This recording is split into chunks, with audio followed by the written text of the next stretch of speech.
हाल ही में रसिया ने यूक्रेन पे एक ऐसा बम का इस्तेमाल किया जिसको लेके डिफेंस एक्सपर्ट पूरी तरीके से चिंता में है। जी हाँ, मैं बात कर रहा हूँ फैब 30,000 बम की। अब आप कहेंगे ये फैब 30,000 बम है क्या? तो इस बम की खासियत को जानने के लिए हमें कोल्ड वार के समय जाना पड़ेगा। ये दौर चल रहा था कोल्ड वार का। उस समय रसिया जो यूएसएसआर था उतनी समय, सोवियत यूनियन, वो नाटो पे, जो नाटो के मजबूत इंफ्रास्ट्रक्चर हैं, जैसे खासकर रनवे को डिस्ट्रॉय करने के लिए, क्योंकि रनवे बहुत ही ज्यादा मजबूत होता है, छोटे मोटे मिसाइलें उतना इम्पेक्ट नहीं करती।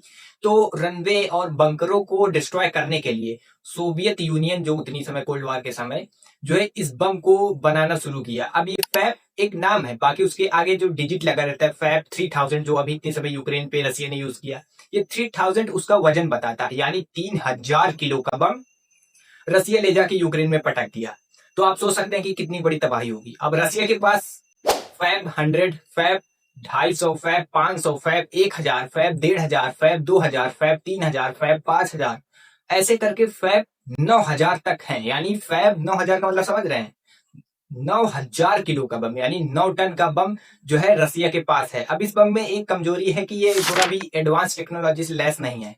तो यानी इसका मतलब ये ऑटोमेटिक जाके गाइडेड नहीं है कि जाके ऑटोमेटिक कहीं गिर जाए। तो रसिया इस बम को ले जाने के लिए, मतलब भेजने के लिए यूक्रेन में यूएमपी के ग्लाइडिंग टेक्नोलॉजी का इस्तेमाल करता है। अब यूएमपी के जो है ग्लाइडिंग टेक्नोलॉजी ये है कि जैसे कोई बम को एक ग्लाइडिंग ऐसे रख के आप इमेज में देख सकते हैं, ले जाके यूक्रेन में पटक दो। अब रसिया अब अपने सेफ जोन में खेल रहा है, क्योंकि ये बम SU-34 जो रसिया का बॉम्बर है, FU-34, उससे यूक्रेन पे इस बम को ले जाके पटक रहा है। यानी रसिया अपनी टेरिटोरी में है। अब यूएमपी के ग्लाइडिंग में इसको लगा के अपनी टेरिटोरी से यूक्रेन पे छोड़ दे रहा है।